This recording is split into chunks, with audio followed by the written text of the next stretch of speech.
us bow in prayer as we come to God's word this morning. May the words of my mouth, the meditation in each of our hearts be found acceptable in thy sight, O Lord, our strength and our Redeemer. Amen.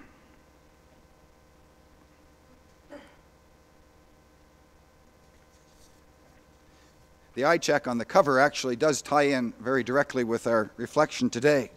As we think about who is really blind. Now, we're glad to know that Jim is not blind, and you can still see the big letter E. But the question posed to us today in our reflections, particularly as we walk through the Gospel of John chapter 9, is that question. Who is really blind? The story, of course, is the encounter of Jesus, his disciples, and Jewish religious leaders with a man born blind. Always blindness is what he knew. And then the encounter between Jesus, the disciples, and the religious leaders with this man is almost a drama in the Gospel of John, the 9th chapter. That word see is used again and again and again, all in different contexts, examining who the real blind man is, or the blind persons in this story. I'll never forget one of the first sermons I gave way back when I was in Queen's University in Kingston, my bachelor's degree. I was invited to take part in a youth-led service at St. Andrew's Presbyterian Church. And our whole focus was on the song we sang earlier, Love One Another as I Have Loved You. And I shared in my little reflection, my little sermon that day about an experience that the group that were leading the worship service, students at Queen's University, had when we went out to a local federal penitentiary. Of course, if you know Kingston at all, I think every second person is either a worker at a penitentiary or a convict. It's I think, the biggest center in Canada for prisons. But we had a small Bible study. We went to Joyceville Penitentiary once a week with the penitentiary chaplain. And that was the group that were leading the worship that day in St. Andrew's Church in Kingston. And I'll never forget the different perspectives, actually rather surprising perspective, from one of the members of the congregation who was also a guard at Joyceville Penitentiary when I shared some of my thoughts about our outreach attempts. And I guess I had said something about love your neighbor or care for those who are in need. I didn't really entirely remember what I'd said, but this guard came up to me afterwards and said in a rather brusque, blunt form, "You really don't understand the penitentiary system, do you?" And I just kind of let it rest. It was obvious that we had, from our experience, limited experience though it was, a certain perspective of the, in this case, men from Joyceville Penitentiary that were meeting. We had a Bible study with them every week. We got to know them, I think, a little bit as people. Now, some of them, when you'd ask them why they were in Joyceville Penitentiary, would be quick to say, well, I murdered somebody. I remember one gigantic man, he must have been a Hell's Angel, at least he fit the perfect model, and I asked him one day, when we were meeting, what he had done. He said, well, I picked the guy up and threw him out the window. I don't quite know what happened to the guy when he landed, but I suspect it wasn't good. So we had a certain perspective.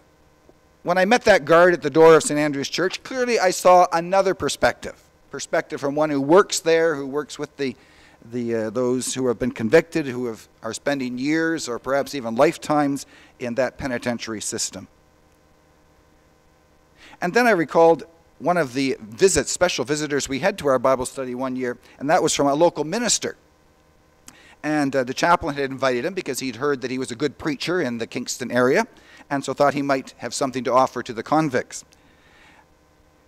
It was really rather hilarious, actually. He began to teach the convicts very highbrow theology and biblical interpretation, and he was going on and on using lots of big words. Clearly he was trying to impress, or perhaps even, I felt, looking down his nose perhaps at the convicts, perhaps treating them as illiterates, biblical illiterates, or just illiterates in general. And it wasn't more than a few minutes into his talk that almost all the convicts rose in well, it wasn't a riot, but it could have got that way. They were quite angered at this gentleman for his attitude of looking down at them and presuming they knew nothing about the Bible and nothing about how to read and understand things.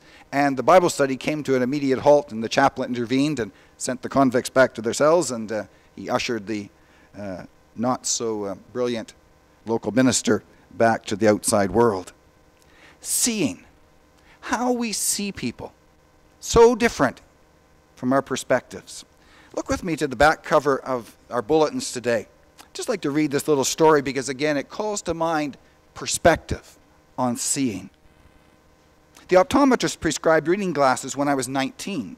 Blue-rimmed glasses that I think make me look quite stylish even today, although my wife thinks I need an update. We invest a lot of money in glasses, contact lenses, laser eye surgery so that we can see clearly as possible. The following eye exam is free. How well do you see the people who love you? Do you see what they need most from you?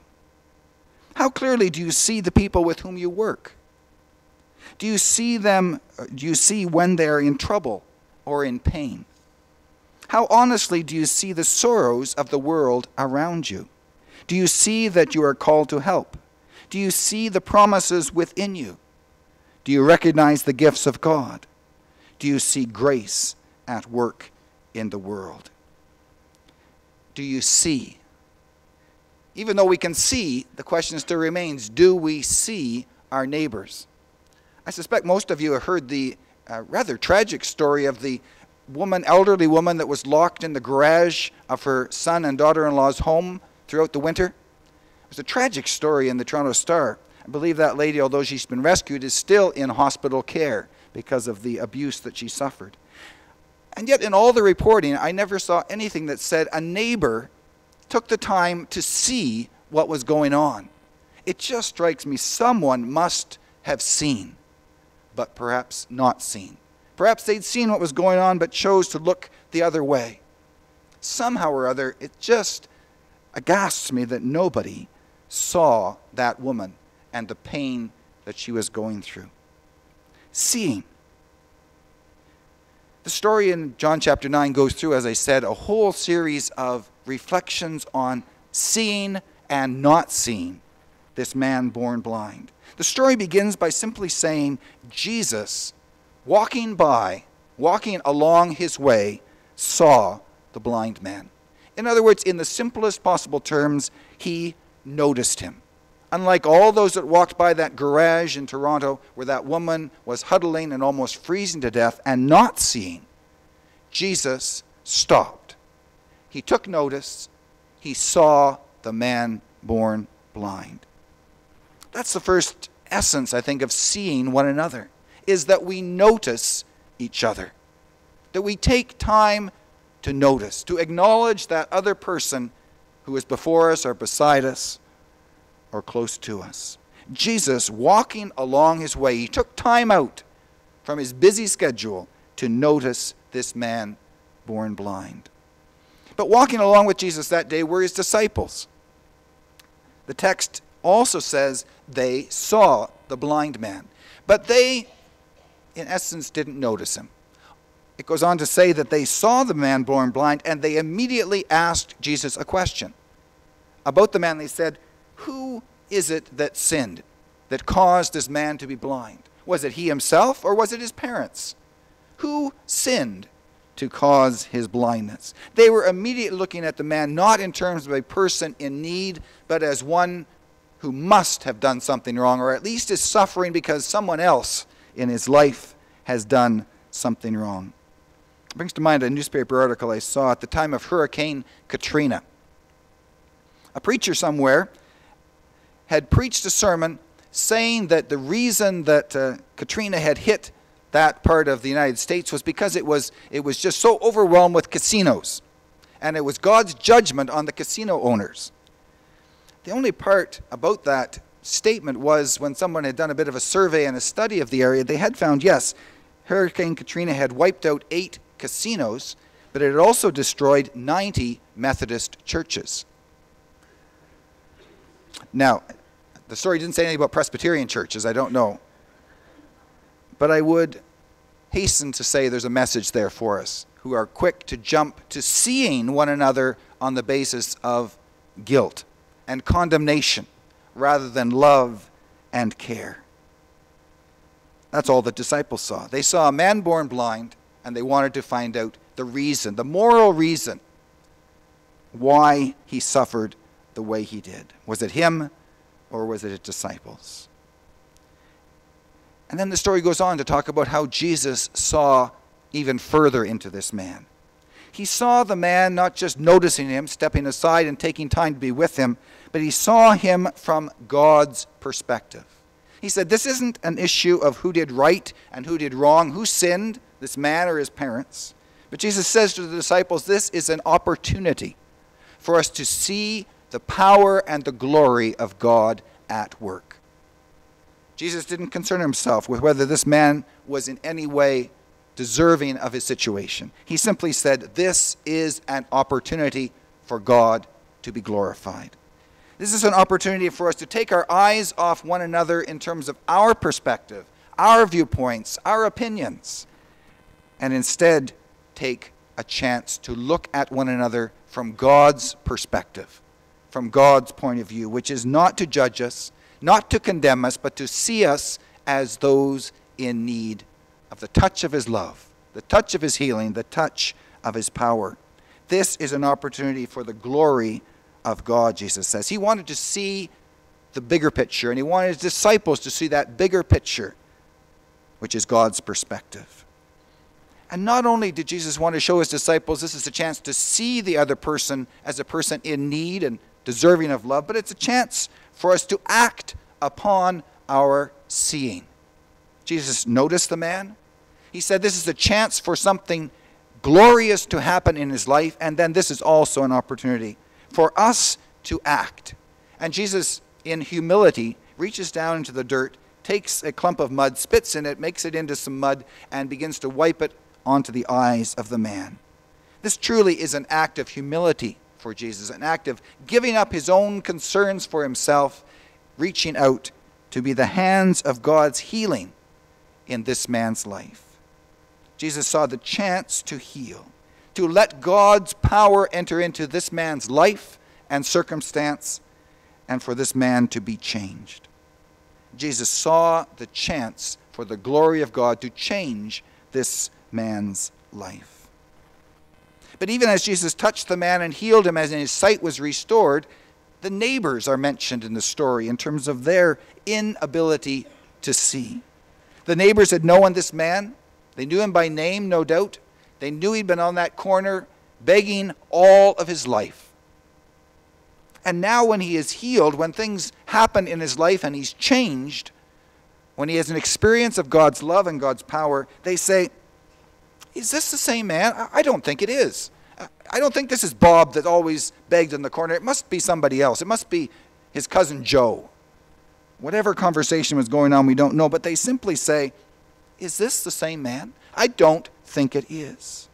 They chose not to see. The man's circumstance and his health had changed. His whole life, perhaps even his attitude, had changed by the healing of Jesus' touch. And the change forced them or allowed them to say, no, we choose not to see the change. Makes me think of a man I remember counseling with some years ago. He'd gone through the AA program because of an alcoholic abuse problem in his life, and his life had truly been changed. But in the midst of that alcoholic phase of his life, he had lost his marriage, he'd lost his family. And as we were talking, he said, I would really like to try to get back together with my wife. And so we talked about that, and he took the courageous step of trying to reach out. But his wife said, no, all I can remember about you is the way you were. And now you say you've changed, but I just don't believe it. Well, I think he had changed, but even his former wife couldn't see him in a different way. The changed person just was not a person that she could see, that she could believe in. She chose not to see. And that's exactly what the neighbors of this man born blind.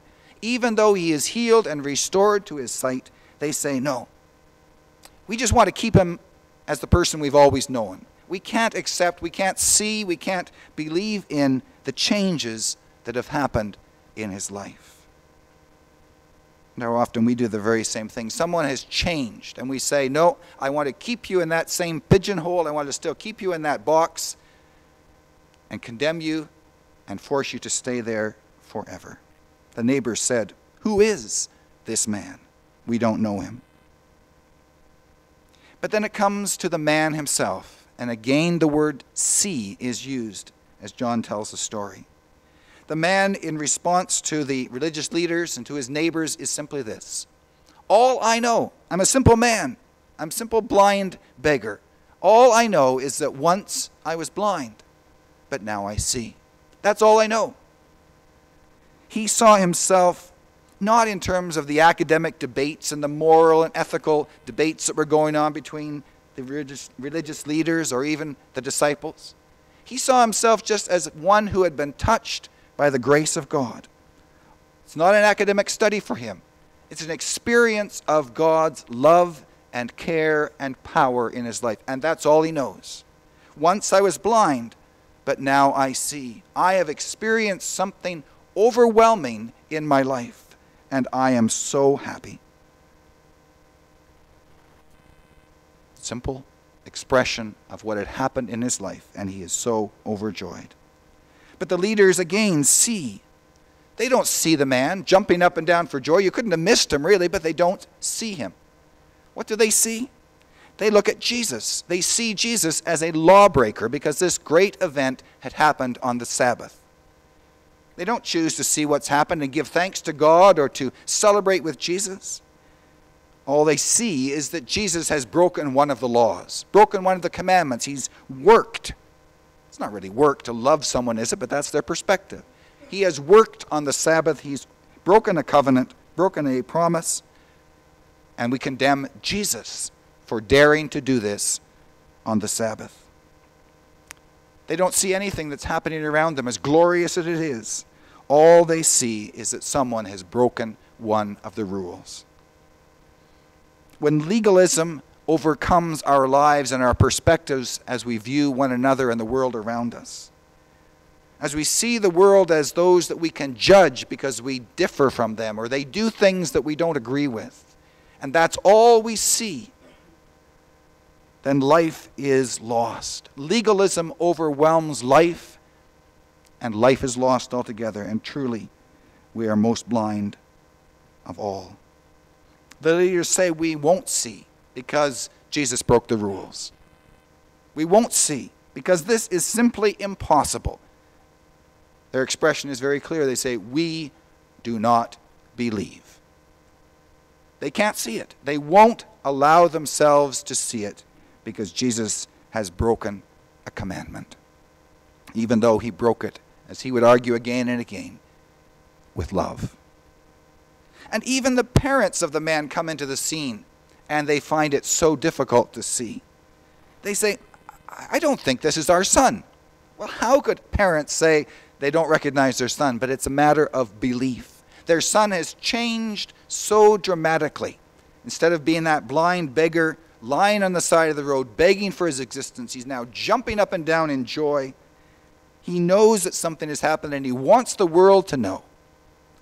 But his parents say, I don't think this is our son. We don't recognize him. Family identity can overwhelm seeing. Again, much as the neighbors wanted to put that man born blind into a box, we can do it with each other in our families as well. Tragically, that can be the case. I'd hate to tell you the number of times I've run into that in funeral situations, where people are arguing at the very last moment about who gets this and who gets that, and whether you've done right by me in the past. I'll never forget the time that two daughters, were arguing at Dodds McNair Funeral Home about who would get the ring that was still on the finger of their mother. And finally, Mr. Gauthier stepped in and closed the casket and said, nobody gets the ring. I'm making the decision. But legalism and condemning each other and remembering family differences could force us not to see each other in our time of need. But the story ends with two images of sight. The man himself saying again to all that will hear him, all I know is once I was blind, but now I see. And Jesus saying to those who thought they were able to see, you are truly the blind ones in this story. Who is really blind? The man born blind and healed? Or the religious leaders, the neighbors, the parents, even the disciples, who chose to be blind themselves because they couldn't see what was going on in their very midst the declaration and the experience of the glory and the power of God. All of those proved themselves to be the ones who were truly blind, tragically so in this story. But what of us? Do we see? Do we see? Or do we choose not to see, to be blind when it comes to our neighbor, to that neighbor who comes in front of us in the course of life? Do we see the need of our neighbor? Do we see the need of those we call friends, or family, or workmates, or colleagues in life? Do we see those that come into our midst from our own perspective, with condemnation and judgment, and creating boxes and forcing people into them? Or do we see one another from God's perspective, the perspective of love, of grace, of healing? We sang the hymn that is based on this story today, the story of John Newton, Amazing Grace, how he began to see himself and the whole world differently. If you know the story, John Newton was a slave ship owner. But when he was changed by the grace of God, he wrote that hymn. He sold his slave ship. He began to work for the liberty and the freedom of the black slaves in America and in Europe. Became a great leader in that campaign and that ruling. Here was a man who once was blind, but now by the grace of God he saw, and we love to sing, and almost everyone in the world loves to sing, Amazing Grace, how sweet the sound that saved a wretch like me. I once was lost, but now am found, was blind, but now I see.